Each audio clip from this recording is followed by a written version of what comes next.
sommes au cœur de la Chine, dans la région de Shaanxi, il y a 2200 ans. Dans un petit village typique de cette région, un homme réchauffe son modeste repas.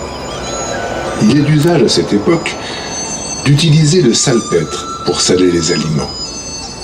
Le salpêtre a pour caractéristique de produire des petites étincelles quand on le jette dans le feu. Notre homme le sait, et cela l'intrigue. Ce qui l'intrigue aussi, c'est que le soufre s'enflamme assez facilement, et c'est d'ailleurs pour cela qu'il s'en sert pour allumer le feu sur lequel, justement, il fait réchauffer son repas. Le feu qui, quand il aura fini de se consumer, laissera un résidu de charbon de bois. Curieux, notre villageois veut comprendre. Il mélange du soufre et du salpêtre, du soufre et du charbon de bois, du charbon de bois et du salpêtre, et enfin, les trois à la fois. Pour voir. Il met l'ensemble dans un tube de bambou, charbon de bois, salpêtre, soufre. Il tasse le tout, et puis rien. Il ne se passe rien. Déçu, il jette son bambou au feu. Et là, un coup de tonnerre comme il n'en a jamais entendu. Il recommence. Et encore. Et encore.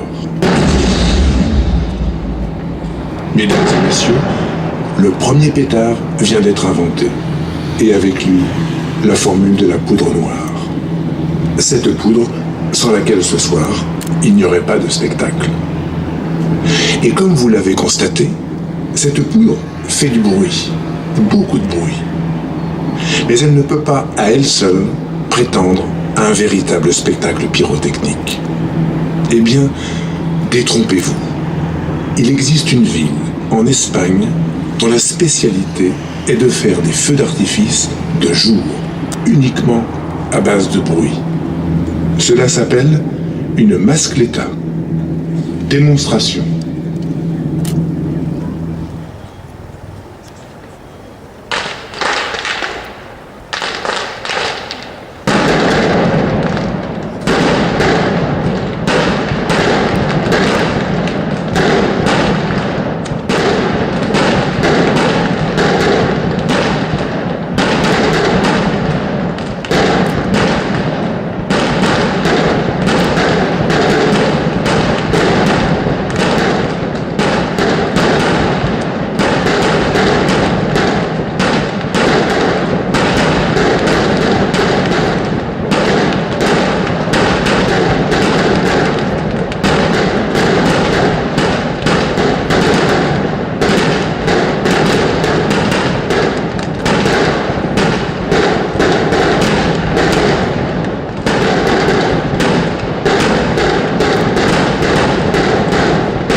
Toujours en Chine, mais 1000 ans plus tard.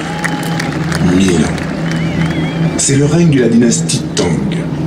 C'est aussi le règne de l'alchimie. Les alchimistes chinois de cette époque ont deux obsessions. La première, trouver l'élixir de vie, une sorte de boisson qui aurait le pouvoir de prolonger la vie indéfiniment et de conserver la jeunesse éternellement. La deuxième, trouver la pierre philosophale, pierre qui, selon eux, permettrait la transmutation des métaux et notamment de transformer le plomb en or. Leur recherche les amène à se pencher sur cette poudre dont nous venons de parler, et en particulier sur son caractère explosif. On ne sait jamais, la pierre philosophale est peut-être là, à portée de la main.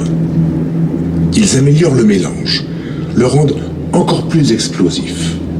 Ils découvrent que l'on peut, grâce à cette poudre, provoquer des flammes et faire de la fumée. Et qu'enfin, cette poudre, en explosant, peut aussi envoyer en l'air des projectiles. Ainsi naissent les premiers feux d'artifice. Mais la nature humaine étant ce qu'elle est, les Chinois vont très vite réaliser le potentiel guerrier d'une telle découverte. Et ils comprennent rapidement l'immense avantage qu'ils vont obtenir de ce mélange en lui conférant une application militaire. Naissent alors de nouvelles armes capables de semer la terreur et d'incendier les rangs ennemis.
Cinq siècles plus tard, l'Europe, à son tour, découvre la poudre. Ce n'est en effet qu'en 1295 que Marco Polo, de retour de Chine, en ramène dans ses bateaux. Bien évidemment, la nouvelle se répand comme une traînée de poudre. Maîtriser cette poudre devient alors l'obsession des puissants. Et malheur à ceux qui n'auront pour se battre que des épées, des arcs, des flèches et des armures. Car la manière de faire la guerre va en être définitivement et fortement révolutionnée. Des armes de plus en plus puissantes et de plus en plus perfectionnées font leur apparition sur les champs de bataille et sonnent le glas des combats traditionnels.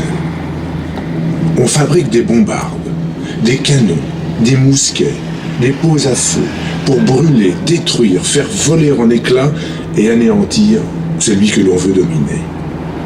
L'arme unique semble découverte, c'est la nouvelle guerre.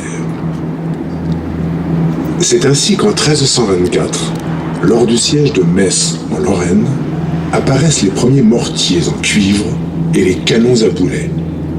Et qu'en 1346, à la bataille de Crécy, le roi d'Angleterre utilise des bombardes et des canons contre les troupes du roi de France.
Une guerre se perd ou se gagne.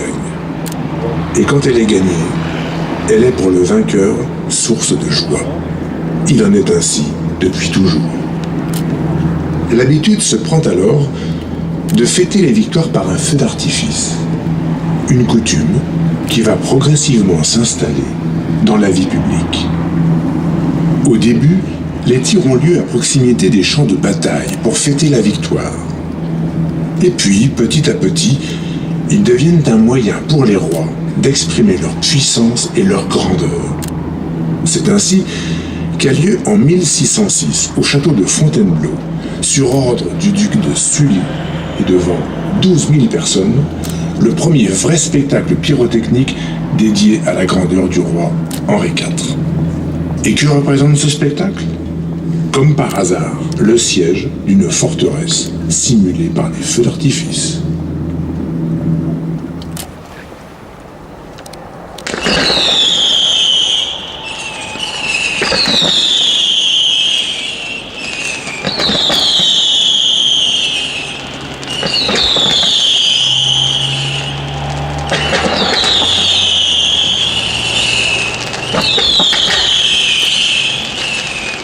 You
Ainsi, ce n'est plus tout à fait la guerre, ni tout à fait la paix. En fait, il faudra attendre 1612 pour que pour la première fois, un feu d'artifice célèbre autre chose que la guerre. Il s'agit d'un mariage royal. Le mariage du roi Louis XIII avec Anne d'Autriche. La fête est célébrée justement sur la place royale à Paris, place qui porte aujourd'hui le nom de Place des Vosges. Le lieu n'est pas simple. Les maisons tout autour de la place sont serrées et pour la plupart en bois. On ne maîtrise pas bien les projectiles, ni les explosions, ni même la stabilité des compositions chimiques. On risque l'incendie à tout moment. Mais les ingénieurs rivalisent alors d'ingéniosité pour éviter le pire, car tout reste à inventer. Ainsi naissent les roues de feu, les girandeurs, les pots à feu, les jets pétaradants, et finalement, tout se passe bien.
La poudre, dès lors, devient pacifique, synonyme de fête, de spectacle, de rêve.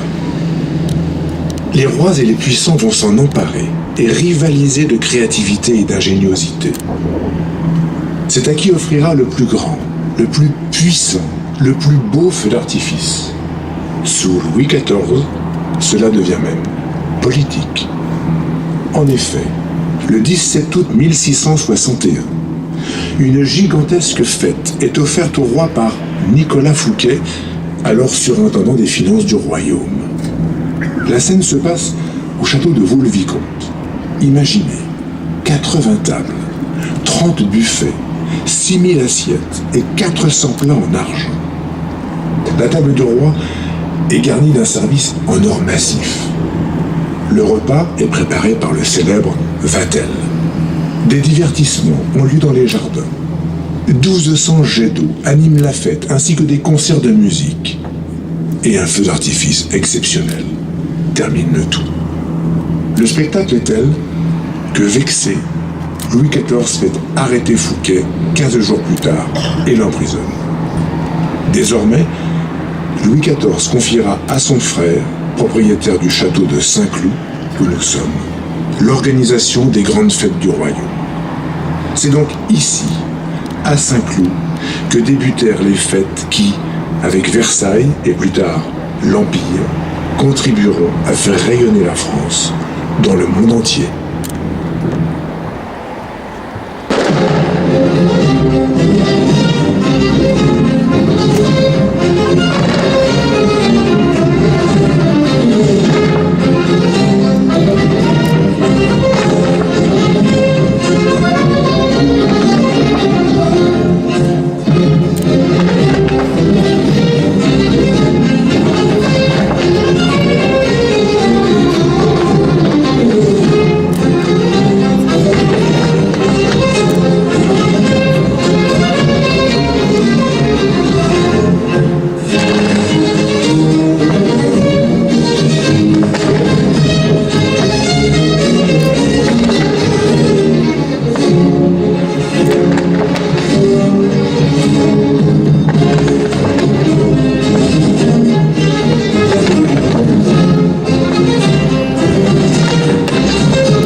presque arrivé au terme de cette découverte que fut la poudre, il y a plus de 2000 ans. Mais une chose encore reste à améliorer. Ce sont les couleurs. En effet, jusqu'ici, on se contentait d'ajouter de la poussière d'or et d'argent à la poudre, afin de l'enrichir en quelque sorte. Les tirs étaient donc généralement monochromes. On jouait sur les formes, les rythmes, les effets de pluie, les décors. Ce n'est qu'au XVIIIe siècle que les couleurs apparaissent, grâce à la chimie. Certains produits, en effet, mélangés à cette poudre, donnent des couleurs totalement différentes d'un produit à l'autre. On fait des mélanges, on procède à des essais, et on s'aperçoit que le cuivre donne du bleu.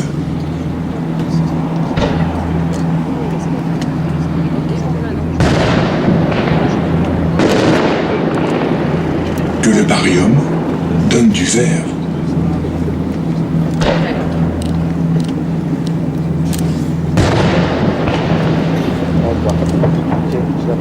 Que le sodium donne du jaune.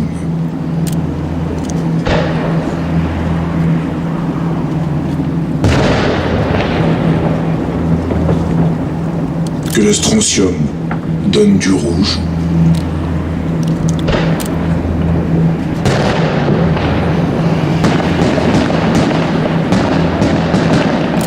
Que le calcium donne du orange. Le calcium du orange. Vous saviez ça, vous? Vous ne me croyez pas? Regardez.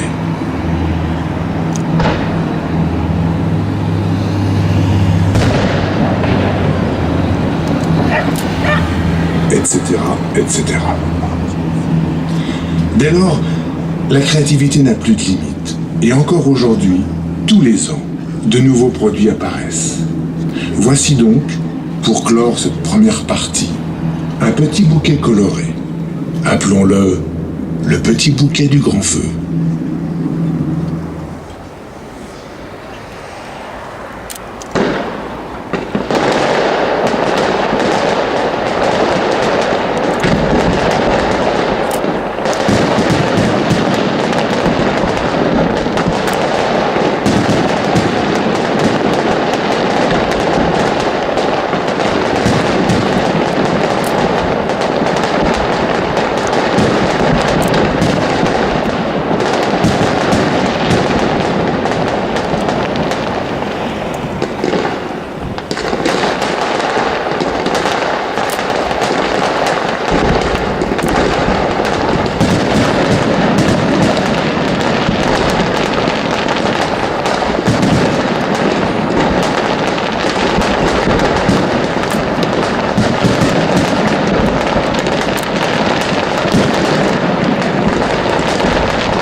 et des feux d'artifice. Cette poudre, devenue au fil des années magique.